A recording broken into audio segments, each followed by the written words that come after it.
Средностатистическият човек прави 4 сделки през живота си. Точно за това е важно да не издаваме информация, която в последствие би ни коствала в преговорите, когато купуваме или продаваме недвижим имот. Аз съм Стоян Стоянов от Dotlan Real Estate и в днешното видео ще си поговорим за 7-те грешки, които най-вероятно правите, когато преговаряте цена на недвижим имот.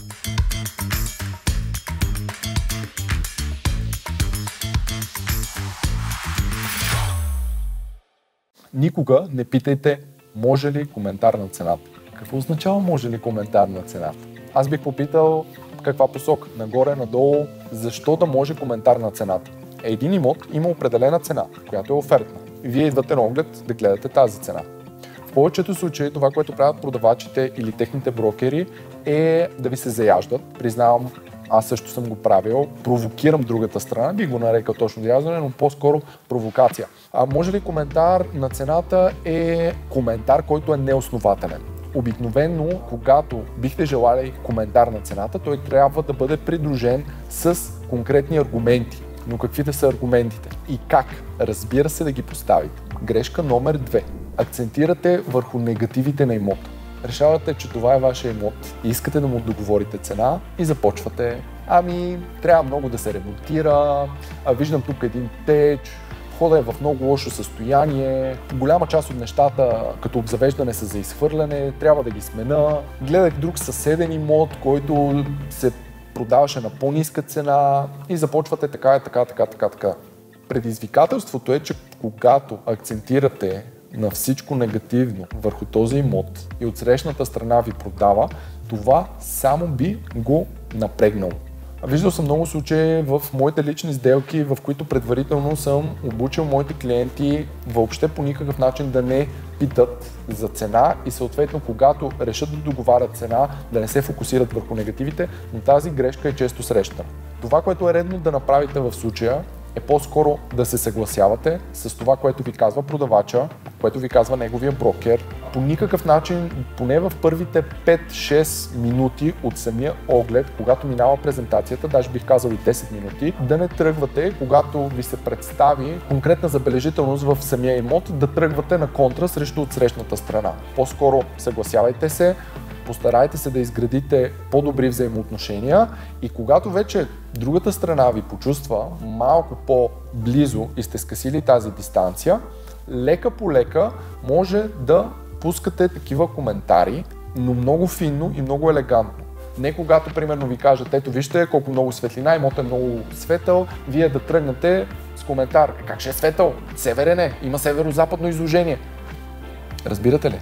Защото другата страна, тя тръгва да се защитава нейната позиция.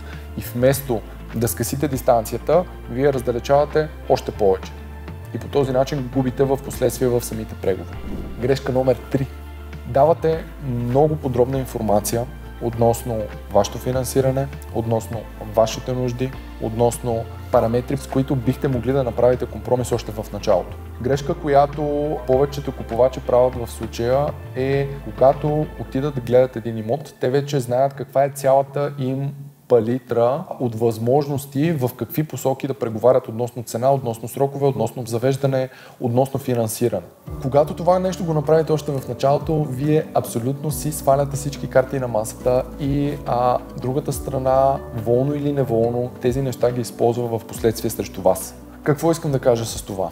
Когато се заговори примерно за вашето финансиране, вместо да казвате в случая ние сме изцяло с банков кредит или имаме малко финансиране и ще бъдем с частично финансиране или с банков кредит, може преспокойно да кажете имаме предварително одобрение за банков кредит и ще имаме налично финансиране. Каква е разликата между двете? Разликата е, че давате информация на другата страна, че собственото ви финансиране би могло по условие да бъде по-голямо от банковия кредит, който ще получите. По този начин Тя няма да ви задава достатъчно въпроси, влизайки в конкретика. Каква част е собственото ви финансиране, колко пари имате налични, колко пари имате в момента в банковата сметка да си купите този имот, каква част от тези пари ще бъдат с кредит, с потребителски и с ипотечен ли ще бъде, смесен ли ще бъде. Нали разбирате, че когато другата страна почне да ви задава, нали, тези въпроси, някакси вие, освен ако не сте професионалисти, не знаете как точно да се измъкнете, вие започвате неволно да пускате едни такива отговори, които много лесно могат да ви поставят в губеща позиция по-нататък. Затова по-малко информация, по-конкретна, без излишни подробности. Грешка номер 4. Фокусирате се изцяло върху цената. Цената като параметър на една сделка е много важна. Обикновено всички гледаме цената, но цената не е единственото нещо. Вижте сравними имоти, вижте дали не може да договорите по-добър срок, вижте относно нотариалните такси, таксите прехвърляне, дали не може да ги разделите. Може да договорите цена посредством нещо друго, посредством обзавеждане, пример. Пресен пример, скорошна сделка, клиенти продават имот и живеят в този имот в момента. Предлага им се офертна цена, която е много близо до исканата цена първоначално от тях. Когато чуха цената, те меко казано я отхвърлиха, след което след около няколко часа промениха решението си, но поставиха друг параметър в сделката. Параметъра беше да останат в недвижимия имот поне до 60 дни, докато си намерят друг имот, в който да живеят. Говориме 60 дни след нотариалното изповядване. Важно е, защото ето, тези хора, когато живеят там, те трябва да имат време да си купат друг недвижим имот. И обикновено този срок малко се пренебрегва. В случая искат това условие и са склонни да приемат една идея по-ниска цена, която, пак казвам, беше много близка до вече исканата цена, която сме поставили в рекламата на имота. Грешка номер 5. Не сте направили достатъчно добро проучване, когато преговаряте за недвижим имот. Какво означава проучване? Проучване какви сходни имоти се продават в пазара в този район в момента. Когато тръгвате да преговаряте за цена или за каквото и да е, вие много добре трябва да знаете този имот спрямо останалите по какъв начин се представя. В много случаи, когато един имот е атрактивен, а той е атрактивен, когато е на подходяща цена, има огромно количество купувачи, които се състезават да го купят.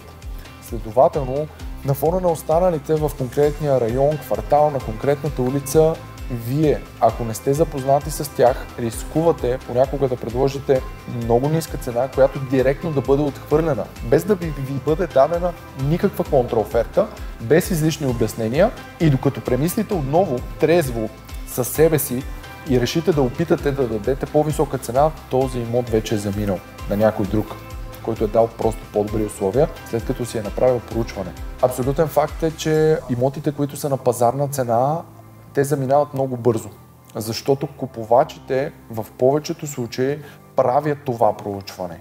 Тоест, вие ако търсите в един квартал, в един район и сте вече били на 5-6 огледа и знаете всеки един имот и буквално дебнете да излезне следващия, вие сте много по-запознат и много по-информиран от вече новата шепа купувачи, които идват с подобно търсене и започват да гледат от нулата. Тоест, вие имате това предимство. Но това става след като сте си направили проучване.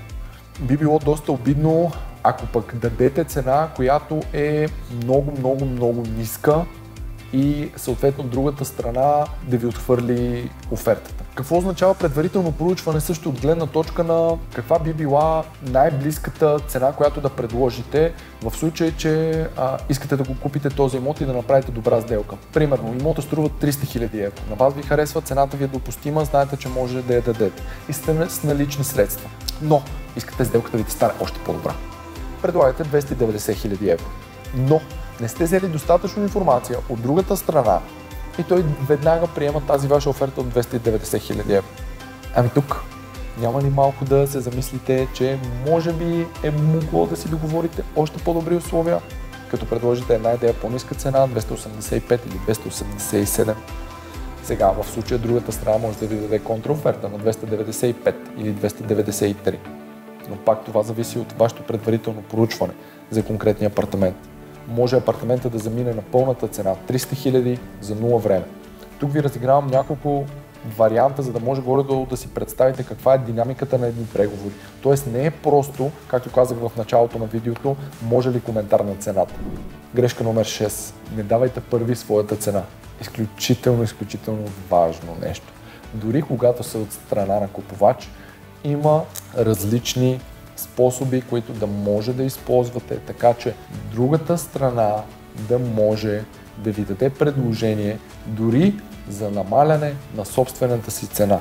Обикновено, която страна даде първа цена, тя в повечето случаи е в изходно положение. И тук се връщаме на предишната грешка, че трябва да сте направили много добро проучване. Твърде ниска цена, рискувате да обидите и да не получите контраоферта. Твърде висока цена, рискувате офертата ви да бъде приета веднага. Така че да, не давайте първи своята цена, изчакайте другата страна да ви предложи как би я намалил. Грешка номер 7. Не сте готови на компромис и действате изцяло емоционално. Какво означава това? Представете си, че търсите недвижим имот от поне 6 месеца, айде да кажем 6 месеца до година.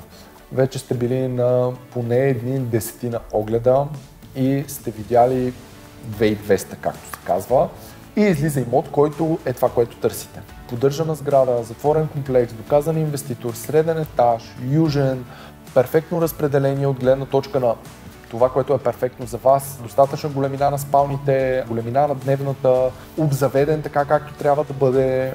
Вие този имот го искате. Обаче, освен вас, го искат и още двама други купувачи по същия начин. Съответно, те могат да предложат една идея по-добри условия от гледна точка на финансиране. Единият е изцяло с налични средства, другия от тези купувачи е с налични средства на 70%, 30% ще са с банков кредит, а вие, основното ви финансиране е чрез банков кредит. Но, благодарение на хубавия доход, който получавате, може да изтеглите още повече пари, банката ви отпуска тази възможност с цел да ви договори, примерно, банката по-добри условия.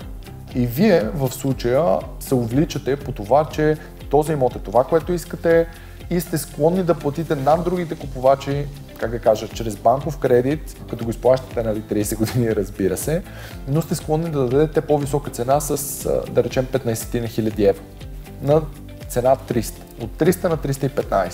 Какво аз бих посъветвал в случая? Ето това според мен е емоционалното въздействие на самата сделка. Когато вие не мислите рационално, не мислите чрез параметри, т.е. какво ви коства тези 15 000 евро разпределени на 30 години, сигурни ли сте, че тези 30 години ще сте на една и съща работа, че живота винаги ще ви е така както е сега, т.е. ще сте в разцвет, вие в повечето случаи може да направите грешка. Какво бих посъветвал? Да си поставите задължително един праг и един лимит, през който не трябва да минавате, от гледна точка на цена. Каквото и да се случва, просто да не го минавате.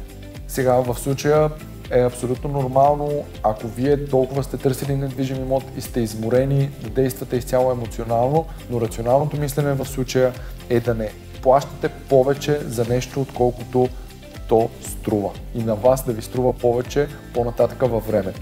Емоционално в другите параметри означава да се съгласявате с всяко едно искане на отсрещната страна, било то за срокове, било то за обзавеждане, т.е. съответната страна иска да си вземе дивана, иска да си вземе столовете, иска да си вземе телевизора, иска да си вземе климатика и още. Но благодарение на това, че вие харесвате сградата, инвеститора, етажа, изложението и всичко останало, вие започвате да отдавате от тези неща. Тоест и там си сложете една бариера.